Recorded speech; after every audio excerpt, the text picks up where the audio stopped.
처음에 시작하는 말이 깊도다 그랬죠. 깊도다.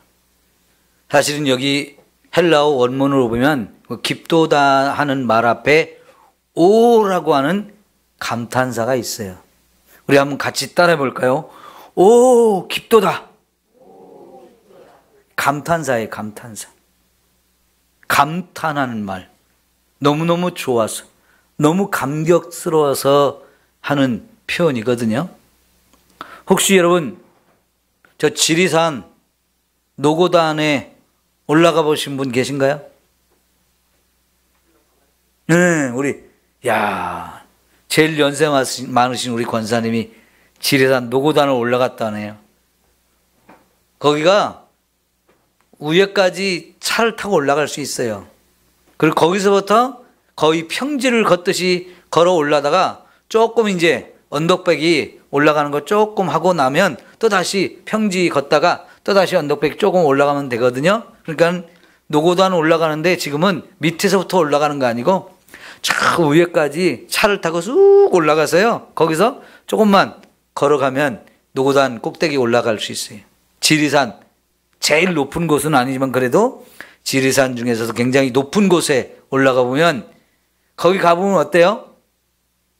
사방이 다 파랗게 보이고 높은 산 위에 올라가서 그냥 보면 계속 끊임없이 산 굽이들이 막 산 등성이 계속 산이 굽이 있죠.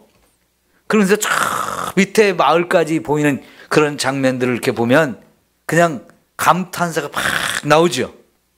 야, 정말 좋다.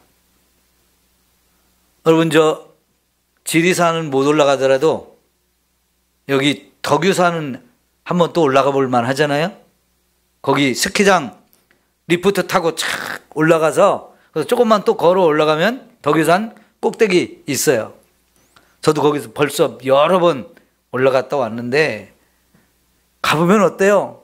그렇게 높은 산 위에 탁 올라가면 정말 세상이 너무 아름답게 보이고 하나님이 지으신 이 세상 모든 것이 너무 아름답게 보여서 찬송이 나와요. 그런 때 울려 퍼지는 찬송이 뭘까요? 예? 참 아름다워라 하는 찬송도 있고요. 주님의 높고 위대하심을 내 영혼이 찬양하네. 이런 찬송이 그냥 자연스럽게 나오죠. 근데 제가 지금까지 많은 곳을 보지는 않았지만 그래도 지금까지 이렇게 보았던 것 중에 최고로 주님의 높고 위대하심을 마음껏 소리쳐 부르고 싶은 곳이 어디였냐면 미국의 그랜드 캐니언이에요. 거기는 진짜요, 한번 가봐야 돼요. 너무너무 어마어마해요. 세상에 이런 곳이 있을까? TV나 이런 데서 보는 거는 실감이 덜 나는 거고요. 그 TV로 봐도 화면으로 이렇게 영상 화면으로 봐도 어마어마하지만은 진짜 그 현장에 가서 직접 눈으로 본다는 건요, 진짜 입이 딱 벌어져 가지고 담을 수가 없어요. 너무너무 장엄하고 웅장해 가지고요. 그런데 여러분, 그런 그랜드 캐년을 보는 두 가지 시각이 있거든요. 진화론자가 보는 시각이 있고 창조론자가 보는 시각이 있는데 전혀 다르게 하는 거예요. 그 어마어마한 이 그랜드 캐년을 보면서요, 진화론자는 거기에 콜로라도 강이 흐르고 있거든요. 강이 하나 흐르고 있어요. 그 강이 계속 흐르면서 이렇게 어마어마한 그랜드 캐년이라는 계곡을 만들었다고 그래요. 그런데요, 여러분, 콜로라도 강이 그렇게 대단하게 큰 강이 아니거든요. 여러분, 세상에는 그런 강하고 비교가 안 될 정도의 어마어마하게 큰 강들이 많아요. 여기 중국만 가도 여러분은 어때요? 양자강이 있고 황하강 같은 게 큰 강이 있거든요. 양자강은 중국에서 제일 큰 강인데요, 거기에 산샤댐이라고 아주 어마어마하게 큰 댐을 만들었잖아요. 근데 작년인가 재작년에 그 댐이 무너질까 봐 굉장히 두려움을 많이 느꼈던 적이 있었어요. 왜냐하면 비가 막 워낙 많이 와가지고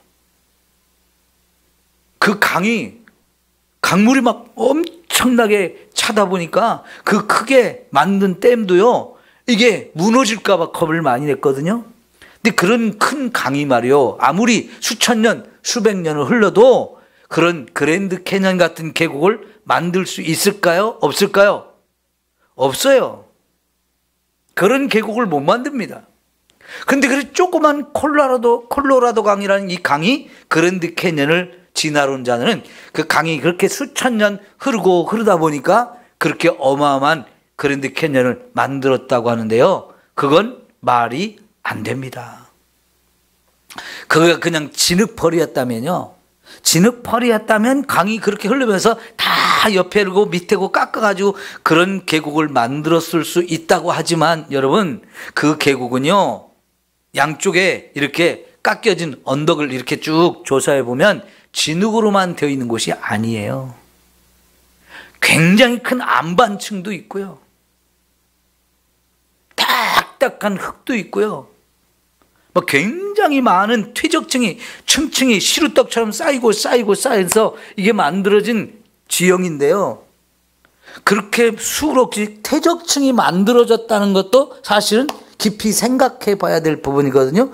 퇴적층이 만들어졌다는 얘기는 물이 흐르면서 그 물에 의해서 돌덩이도 흘러오고 진흙도 흘러오고 모래도 흘러오고 그러면서 이게 쌓여서 퇴적층이라는 게 만들어졌잖아요. 그런데 그 지역에 그런 어마어마한 퇴적층이 왜 쌓였을까? 그것도 설명을 해야 진화론자의 이야기가 맞는데요. 진화론자는 그 퇴적층이 거기 그렇게 쌓였다는 걸 설명을 못해요.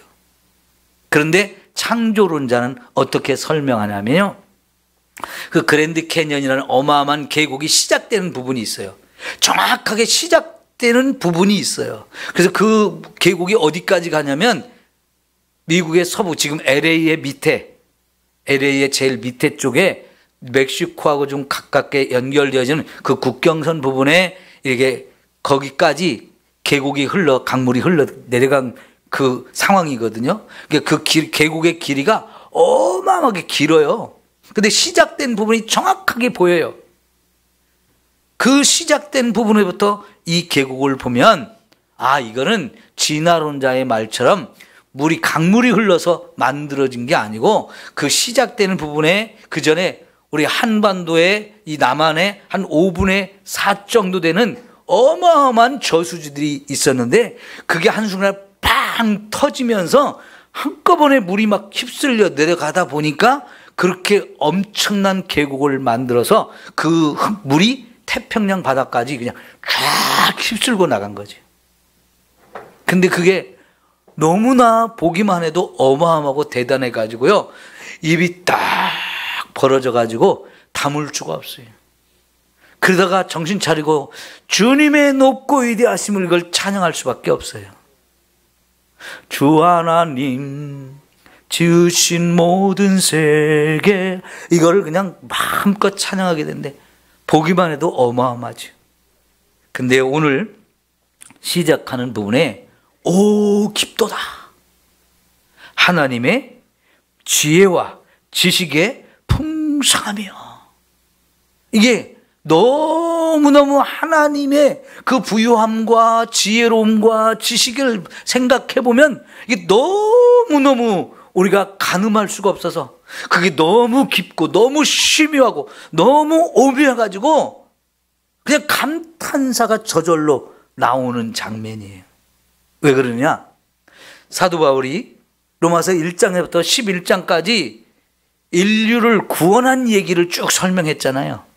그 인류를 구원한 얘기를 다 설명하고 나서 딱 마지막에 다시 한번 생각해 보니까 하나님이 이 세상에 우리를 구원한다는 것이 너무너무 심오하고 깊고 오묘하다는 거예요. 그걸 내가 다 측량할 수가 없고 다 판단할 수가 없는 그 하나님의 놀라우신 일들 생각해 보면 그냥 감탄이 나올 수밖에 없다, 이런 고백이 나온 거죠. 특별히 9장부터 11장까지는 내 민족 유대인들이 정말 하나님의 선택받은 이 하나님의 백성인데 왜 하나님이 구원자로 보내신 예수님을 알지 못하고 믿지 못하고 인정하지 않아서 구원을 받지 못하고 지옥의 멸망길로 가는 걸 생각해보면 너무 안타까워가지고 하나님 제발 내 민족 좀 구원해 주세요. 내 민족 좀 구원해 주세요. 내 목숨하고 좀 바꿀지라도 좀 내가 정말 원하니까 제발 좀 내 민족 좀 구원해 주시면 안 될까요? 너무나 안타깝게 이렇게 기도하던 바울인데요. 그가 이렇게 하나님의 말씀을 보면서 하나님의 계획과 뜻이 있다는 걸 깨닫게 되면서 다 정리하고 나서 하나님의 이 구원의 계획이, 이 구원을 이루어가신 모든 역사의 경륜이 생각해보면 생각일수록 너무 감사하고 너무 위대하고 너무나 멋지고 너무나 아름다워서 그냥 찬송이 나오는 거예요. 여러분, 에베소서 1장 3절 어떻게 시작해요? 찬송하리로다. 그렇게 시작하지요. 네? 찬송하리로다. 우리 하나님께서 창세전부터 우리를 예수 그리스도 안에서 선택하셔가지고 우리에게 주신 이 구원의 놀라우신 애, 하늘에 속한 모든 신령한 복을 우리에게 주시려고 창세전부터 우리를 선택하셨다는 그 얘기를 하면서 바울이 찬송하리로다 이렇게 시작하잖아요. 지금 오늘 우리가 읽은 말씀도 그런 감격 속에서 터져나오는 감탄사이고 하나님을 찬양하는 걸로 시작해서 하나님을 찬양하는 걸로 끝나요. 여러분 36절의 마지막에 뭐라고 그랬어요? 그에게 영광이 세세에 있을지어다. 아멘. 그에게 영광이 세세에 있을지어다. 하나님만 영원하도록 영광을 받으시기에 합당하신 분이라고 얘기를 하면서요. 왜 하나님이 그런 분인지, 도대체 하나님 무슨 일을 했기에 그렇게 찬양을 받기에, 그 찬양도 영원히 받기에 합당하자고 이렇게 이야기를 하는 걸까요? 네. 하나님, 우리가요 하나님을 알면 알수록 하나님이 너무 위대하고 대단해 보이죠. 또 하나님이 우리를 위해서 하신 그 일들을 생각하고 깨달으면 깨달을수록 너무나 어마어마한 사랑과 은혜와 축복을 주신 것 때문에 그걸 깨달을 때마다 너무 감격하지 않을 수가 없는 거예요. 자, 그러면 조금 살펴봅시다. 깊도다 하면서 하나님의 지혜와 지식의 풍성함이요 그랬는데 사실은 우리말이 좀 번역이 조금 문제가 있어요. 오라고 하는 단어도 뺐지만 여기 하나님의 지혜, 하나님의 지식, 하나님의 풍성함 이렇게 했어야 되는데 지혜와 지식이 풍성하다고 이렇게 번역을 한 거거든요. 그러니까 두 가지가 풍성하다 하는 것보다는 하나님의 풍성함, 하나님의 지혜로우심, 하나님의 지식 이 세 가지를 보면서 너무 깊도다 하면서 감탄하고 감격하고 있는 거예요. 특별히 여러분, 하나님이 이 세상 모든 만물을 창조하신 걸 한번 가만히 생각해 보세요. 얼마나 놀랍고 아름다운지. 여러분, 매주 꽃꽂이 하잖아요.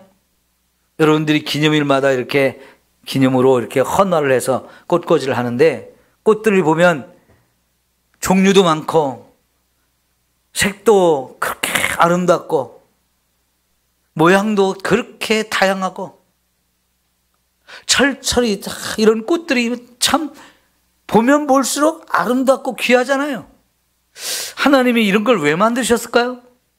안 만들어도 됐잖아요. 근데 왜 만드셨을까요? 하나님이 세상을 아름답게 하려고, 이런 꽃들을 통해서 하나님도 영광 받으려고 만드셨어요. 한 5가지 만들고 끝날 수도 있는데, 그죠? 5가지 만들고 끝날 수도 있는데 수천 가지, 수만 가지 꽃이 있잖아요. 세상에 우리가 이름도 알지 못하는 꽃들이 얼마나 많아요. 사람들이 안 가는 곳에서 꽃을 막 만발하게 피워서 그냥 아름답게 철철이 피는 걸 보면요, 야, 하나님의 솜씨가 너무 아름답고 놀랍죠. 그냥 보기만 해도 감탄사가 저절로 나오는 게 너무나 많잖아요. 여러분 봄에 꽃 구경 가면 얼마나 좋아요. 그죠? 봄에 꽃이 많이 피어 있는 곳에 그런 데 가보면 그냥 막 너무너무 기분이 좋아지죠. 우리 좀 마음껏 세상을 살면서 스트레스 받는 일 많고 화난 일 많고 막 속상한 일 많고 그럴 때 그런 걸 보면서 하나님 다시 마음을 잘 풀고 마음을 다스리라고 그렇게 만들어 주신 줄 믿습니다. 여러분 오늘 현직 대통령이 체포돼서 가는 거 보시면서 여러분 기분이 좋아요? 좀 안타까워요? 네? 안타깝죠. 그죠? 어쨌든 우리나라의 대통령인데 그냥 체포돼서 공수처로 가가지고 조사를 받고 신문을 받는다는 게 참 너무나 안타까운 일이죠. 마음이 꿀꿀하고 우울해요. 그렇지만 여러분 이 땅의 모든 역사를 하나님이 주관하심을 믿고 오늘 와서 우리는 하나님을 예배하면서 저와 여러분의 마음에 다시 한번 평안을 누릴 수 있게 되기를 축원합니다. 이 꽃들을 보면서도 감사의 마음을 회복하십시오. 왜요? 하나님이 다스릴 것이고 하나님이 이 나라를 고치시고 하나님이 이 나라를 회복시켜 줄 것을 우리는 믿습니다. 우리가 기도하니까요. 예? 그냥 현실만 보면 답답하고 안타깝고 속상하고 여러 가지 마음들이 우리를 힘들게 하지만 하나님 앞에 와서 예배하면서 그런 마음들을 하나님 앞에 내어놓으세요. 하나님이 그래서 이 나라의 왕이 되셔야 되고 다스려 주셔야 됩니다 하면서 우리가 기도하면서 맡기면 또 하나님이 이 땅을 고쳐주실 줄 믿습니다. 그러니까 여러분 하나님은 세상의 모든 걸 아시는 지식이 무한하신 분이에요. 그 하나님이 우리를 구원하시는 것은 지혜로 하나님의 지혜로 하시는 건데 그 지혜를 우리가 다 측량할 수가 없어요. 하나님의 부유하심 하나님은 모든 걸 다 가지신 분이잖아요. 모자란 것이 없는 분이잖아요. 그래서 우리는 부족할 때 나의 부족함을 하나님께 내어놓고 하나님 내가 부족하니 나 좀 채워주세요. 나를 좀 축복해 주세요. 내 부족한 것을 좀 채워주세요 하면서 하나님 앞에 우리의 부족함을 내어놓고 기도할 때 하나님의 부유함으로 저와 여러분에게 채워주시잖아요. 그 하나님을 생각하면 생각할수록 정말 하나님은 놀라우신 분이고 너무나 대단하신 분이고 너무나 아름다우신 분이고 너무나 사랑이 많으시고 너무나 전능하신 분이잖아요. 못하실 일이 없으시잖아요. 우리가 하나님을 다 알 수 있어요? 몰라요? 하나님을 다 알 수 없지요. 근데 우리가 하나님을 알고 싶은 마음들이 너무나 가득해요. 그렇지만 하나만 깨달아도 얼마나 감사해요. 하나님을 다 아는 건 불가능하지만 하나님이 한 가지만 가르쳐줘도 그냥 탁 무릎을 치면서 그렇지 하면서 막 그 깨닫는 순간의 감격과 기쁨이 너무 좋잖아요. 그러니까 여러분 우리가 말씀을 암송하는 것도 암송한 말씀을 자꾸 되새기면서 묵상하다 보면 어느 순간에 그 말씀을 통해 한 가지를 딱 깨닫게 해준 순간인데 그게 진짜 그냥 하나님 띵호와 그런다니까요. 너무 좋아가지고 그 하나 가지만 깨달아도 그래요. 여러분 지금까지 전 세계 수많은 신학자들 가운데 가장 위대한 신학자가 누구였느냐면 어거스틴이라는 사람이었어요. 어거스틴. 이 사람이요 예수님을 만나고 나서 이제 말씀을 연구하면서 신학자가 되었는데 어느 날 말씀이 참 이해가 안 가는 거예요. 이게 깨닫고 싶은데 말씀이 깨달아지지가 않아요. 바닷가를 이렇게 산책을 하고 있었는데 아이들이 노는 게 보였어요. 근데 그 옆을 지나가려는데 어떤 아이가 노는데요. 여기 바닷가 백사장에 모래를 이만큼 퍼서 웅덩이를 만들어 놓고요. 저 바다에서 손으로 물을 떠다가 웅덩이를 자꾸 채우더라는 거예요. 계속. 그런데 여러분, 모래사장에 어린아이가 손바닥으로 물을 떠가지고 이렇게 웅덩이에 물을 갖다 채우면 채워질까요? 안 채워질까요? 백사장인데 그게 채워져요? 안 채워지죠. 이 어거스틴이 가만히 보고 있으니까 이 아이가 노는 게 조금 답답해요. 안타깝고. 야, 네가 손바닥으로 100번이고 1000번이고 갖다 퍼 붓는다고 해서 이 웅덩이 안 채워지는데 왜 그렇게 하니? 그러니까요, 그 아이가 어거스틴을 이렇게 바라보면서 아저씨가 그런 사람이에요. 그러더라는 거예요. 자기가 지금 하나님의 말씀을 깨달으려고, 하나님이 어떤 분인지를 깨닫고 싶어가지고 막 아무리 해도 깨닫지를 못하거든요. 그러면서 고민하면서 지금 걷다가 그 아이를 봤는데, 아이가 손바닥으로 바닷물을 퍼서 자기가 파는 웅덩이를 채우려고 그러는데 그 불가능한 일을 하잖아요. 지 조그만 손바닥으로 아무리 바닷물을 여기다 옮겨놔봐야 이거 다 옮길 수 못하고 여기 채우지도 못하는데 아이가 계속 그 일을 하고 있으니까 어른인 이 아저씨가 보면서 답답해가지고 왜 그런 일을 하냐고, 그거 해봐야 소용도 없는 일을 왜 하냐고. 그러니까 아이가 이렇게 쳐다보면서 아저씨가 그런 분이라고. 그래서 그때 딱 깨달았다는 거예요. 아, 내가 하나님에 대해서 알고자 하는 마음은 참 귀한 건데 아무리 하나님을 알고 싶어도 이 바다를 가지고 조그만 웅덩이에 채울 수 없는 것처럼 내가 이 좁은 머리와 이성을 가지고 하나님을 알려고 하는 것이 한계가 있구나. 깨닫는다는 것이 너무나 작은 것에 불과하구나 하는 걸 깨닫고 겸손하게 하나님 앞에 무릎을 꿇었대요. 하나님, 나는 이렇게 지혜가 부족합니다. 깨닫는 것이 부족합니다. 위대하신 하나님, 너무나 크신 하나님을 내가 깨달아서 다 알 수 있는 것처럼 착각하고 교만했던 거 나 좀 용서해 주세요. 그렇게 굉장히 큰 깨달음을 얻었다고 그래요. 그러니까요, 나하고 하나님을 비교해 보면 하나님은 너무너무 크신 분이죠. 그 하나님을 내가 아무리 알고 싶어도 아무리 깨닫고 싶어도 안다는 게 작은 것에 불과하잖아요. 이 나의 작은 머리로 하나님을 여기다 다 담을 수 있어요? 못 담지요. 하나님을 다 알 수 있어요? 하나님을 다 알면 내가 하나님이지 내가 아는 하나님이 진짜 하나님인가요? 아니죠. 나는 하나님을 다 알 수 없어요. 그래서 바울이 하나님의 그 지혜와 하나님의 지식과 하나님의 풍성함, 이거는 너무너무 기뻐서, 너무너무 깊이가 깊어서 그 끝을 알 수 없다는 거. 그 크기와 넓이와 그 깊이와 높이가 우리가 알 수가 없을 만큼 무한하신 하나님이라고 하는 거죠. 그러니까 그 하나님 생각만 해도 감탄사가 나오는 거예요. 오, 깊도다. 오, 깊도다. 너무너무 심오하고 너무너무 그 깊이가 깊고 그분을 다 알 수가 없다는 이런 고백이었어요. 왜? 하나님이 우리를 구원하시는 거 생각해 보니까, 자, 여러분, 하나님이 죄인들을 용서해서 천국에 가게 하는 게 쉬워요? 아니면 죄인들 벌 주고 딱 멸망시키고 죄 없는 인간 새로 만드는 게 쉬워요? 여러분은 어떻게 생각해요? 어떤 게 쉬워요?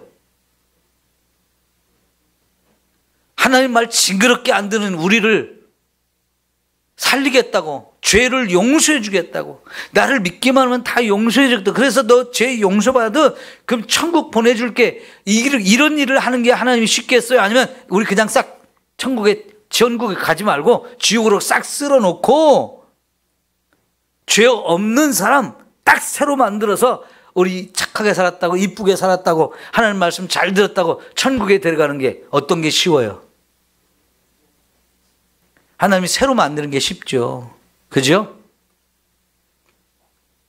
여러분 밥하다가 실수해가지고 3층 밥을 만들어서 그 3층 밥을 좀 살려보려고 어떻게 하는 게 쉬워요? 아니면 아이고 이거 못 먹어 하고 밥 새로 짓는 게 쉬워요? 새로 짓는 게 쉽잖아요. 그러니까 하나님이요, 쉬운 걸 안 선택하시고 저와 여러분 지옥의 멸망당으로 내버려 두지 않고 굳이 말도 안 듣고 믿어서 구원시켜 놓으니까 또 죄짓고 자꾸 엉뚱한 짓 하고 말도 안 되는 짓 하고 하나님 속상하게 만들고 배반도 하고 이러는데 왜 자꾸 너 또 용서해 줄 테니까 좀 제발 좀 말 좀 잘 들어. 그러면서 자꾸 참으면서 억지로라도 천국으로 끌고 가는 그런 일을 하실까요? 저 양반이 보통 분이 아니에요. 그죠? 내가 나를 생각해 봐도 엉터리 짓을 할 때가 너무 많은데 내가 뭘 이뻐가지고 나를 위해서 하나님의 아들을 죽여가지고 나 같은 인생을 천국 보내려고 그렇게 하나님의 애를 쓰시냔 말이에요.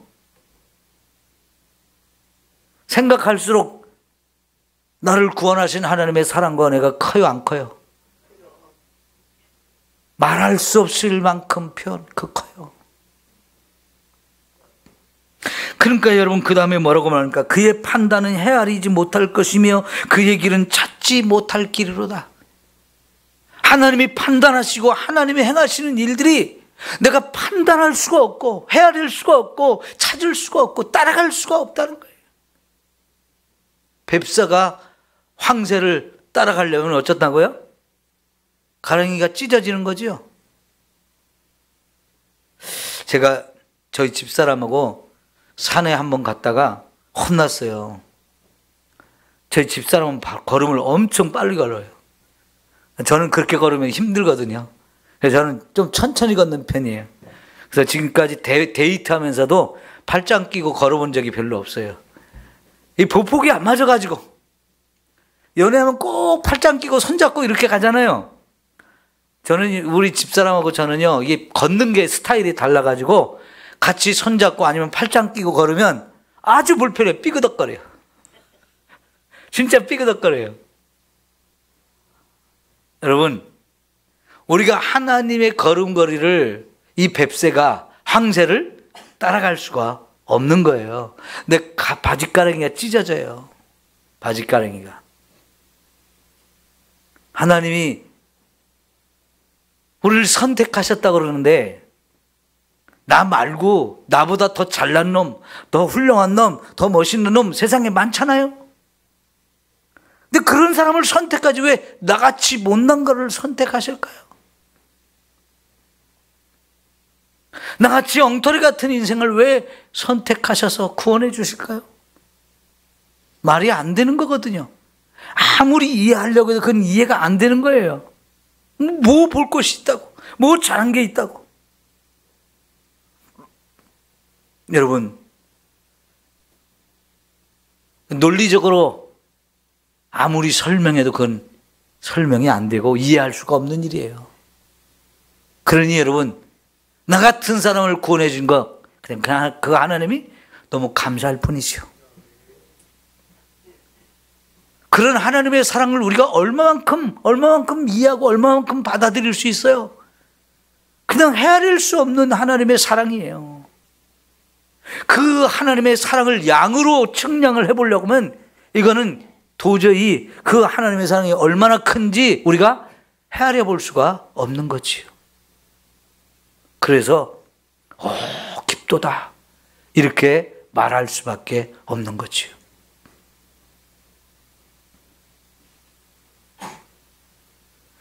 누가 주의 마음을 알았느냐? 누가 주의 모사가 되었느냐? 누가 주께 먼저 드려서 갚으심을 받겠느냐? 요거는요 이사야 41장의 말씀과 또 욥기 41장의 이사야 40장과 욥기 41장의 말씀을 인용한 기절들인데요. 구약 성경에도 이런 하나님에 대해서 감탄하고 감격하는 이런 표현들이 사실은 많이 나오는데 그 중에 딱 두세 구절 이렇게 인용했을 것 뿐이에요. 여러분 욥기의 마지막 부분에 보면 하나님과 욥이 대화가 나오거든요. 처음에는 욥과 네 친구들의 이야기로 계속 지루하게 되다가 하나님이 짠 하고 오셔가지고 욥하고 하나님이 대화를 하는데 하나님 물으시죠. 야, 저 바다의 큰 물고기 누가 만들었는지 알아? 저 하마를 누가 만들었는지 알아? 악어를 누가 만들었는지 알아? 네가 저 산의 무게를 달아봤어? 세상에 티끌이 얼마나 많은지 그거 네가 헤아려볼 수가 있겠어? 하면서 하나님이 계속 질문을 하는데요, 욥이 한마디도 대답 못하잖아요. 왜요? 욥이 알면 얼마나 알아요? 이 세상 모든 만물을 창조하신 그 하나님의 위대하심과 어마어마한 그 지혜와 능력을 얼마만큼 우리가 헤아릴 수가 있겠어요? 그냥 욥기 마지막에 몇 장이 지나는 동안에 하나님이 이 말씀도 하고 이 말씀도 하고 너 이거 알아? 너 이거 알아? 하면서 물어보시는데 아무 말도 대답을 못 하잖아요. 왜 그래요? 하나님이 너무 커서, 너무 위대하고, 너무 놀랍고, 너무나 어마어마해서 우리가 감히 헤아릴 수가 없는데요, 그 하나님의 마음을 누가 알 수겠어요? 그런 하나님의 지혜를 누가 막 가르쳐가지고 하나님이 그렇게 지혜로운 거예요? 하나님을 가르칠 수 있는 사람이 세상에 없다는 거지요. 누가 우리가 하나님께 뭘 좀 드렸다고 해서 그게 하나님이 만족할 만한 것이 될까요?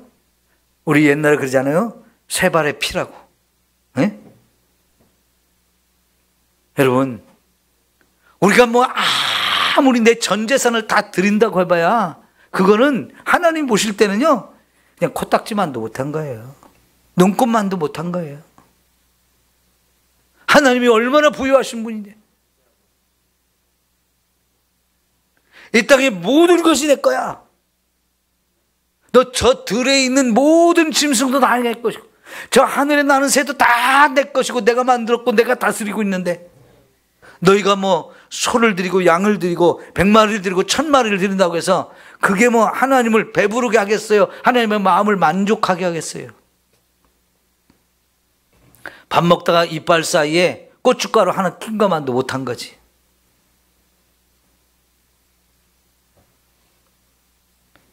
그 하나님 앞에 우리는 정말 보잘것없고 하찮은 존재이고 티끌과 같은 존재이고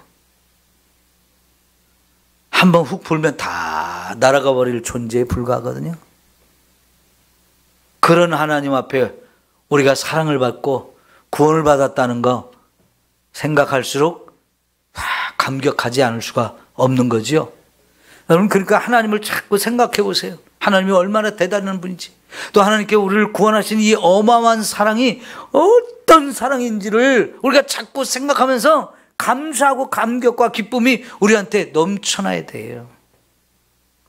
여러분, 짜증나고 화가 나고 속상하고 열받고 막 괴롭고 답답하고 근심 걱정이 많을 때 하나님을 자꾸 이렇게 생각해 보면, 내게 주신 사랑과 은혜를 생각해 보면 막 그까짓 거 아무것도 아니에요. 그죠? 주님의 높고 위대하심을 우리가 찬양해야 돼요. 얼마나 감사하고 얼마나 좋으신 분인지, 나를 너무너무 사랑하신 그 하나님의 사랑과 은혜가 그냥 어떡할 수 없어요.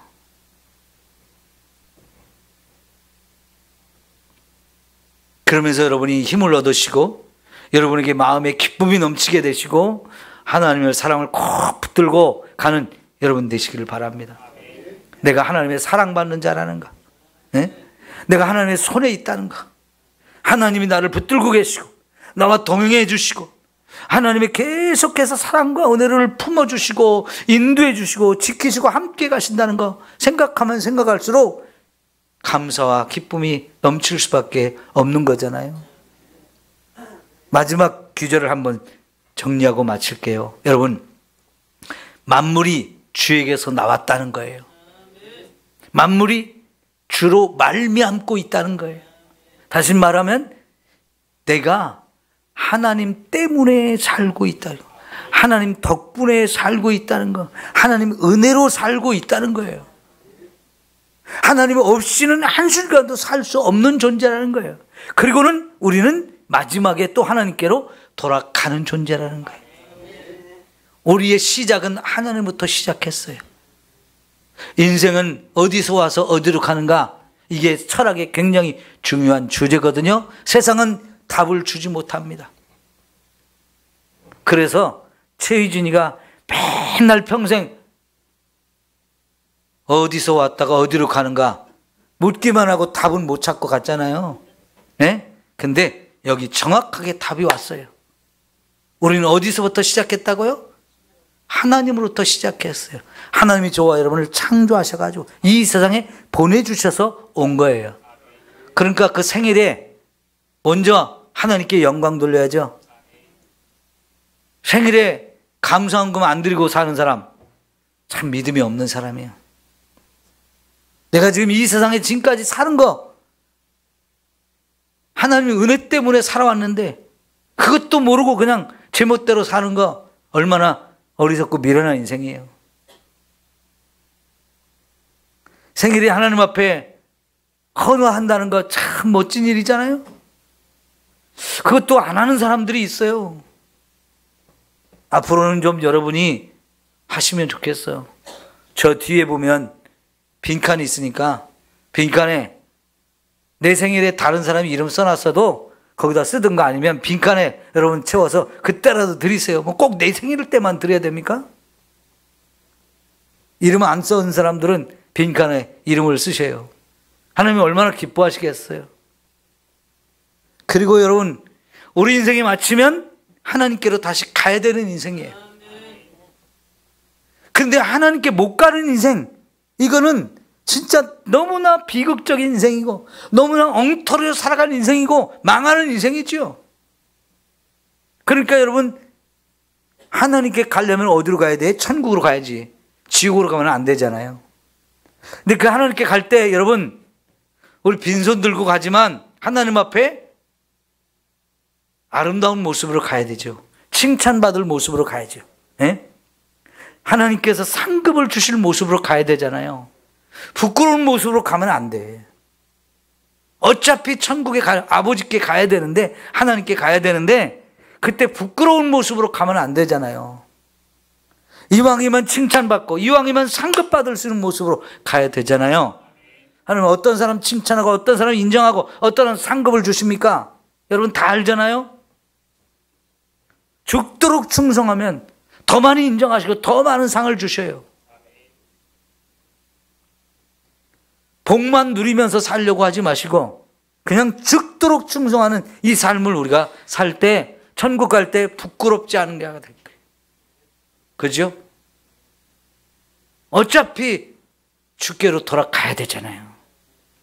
하나님께서 저와 여러분을 하나님의 집으로 지금 인도해 가고 계시는데 이제 우리가 가야 될 길이 천국인데 하나님 품인데 부끄럽지 않게 가야 됩니다. 가다가 중지해서도 안 되고요. 예? 삼천포로 빠지지 마시고 끝까지 믿음으로 하나님께 가야 돼. 그리고 죽도록 충성할 때 하나님이 정말 잘했다 칭찬하시고 상급도 충분하게 풍성하게 저와 여러분에게 주실 거예요. 그곳을 향해서 오늘도 우리는 변함없이 갑시다. 근데 가면서 계속 우리는 하나님께 영광을 돌려야 돼. 하나님을 찬송하며 가야 되고 하나님께 영광 돌리며 가야 되는데 여러분 하나님 우리를 지으신 목적이 뭐죠? 예, 하나님을 찬양하게 하려고 하나님께 영광을 돌리게 하려고 우리를 만드셨다고 그랬잖아요. 찬양과 영광을 돌리는 거 우리가 영원히 해야 돼. 이 땅에서도 천국 가서도 영원히 그걸 해야 돼. 하나님만이 영원히 우리의 찬양을 받기에 합당하시고 영광을 받기에 합당하신 분이에요. 우리 그거 하면서 살아가야 합니다. 하나님이 얼마나 좋으신 분인지 얼마나 위대하고 아름다우신 분인지 사랑과 은혜가 얼마나 풍성하신 분인지 생각하면서 그냥 자꾸 찬송하고 자꾸 영광 돌리며 살아가기를 축원합니다. 기도합시다.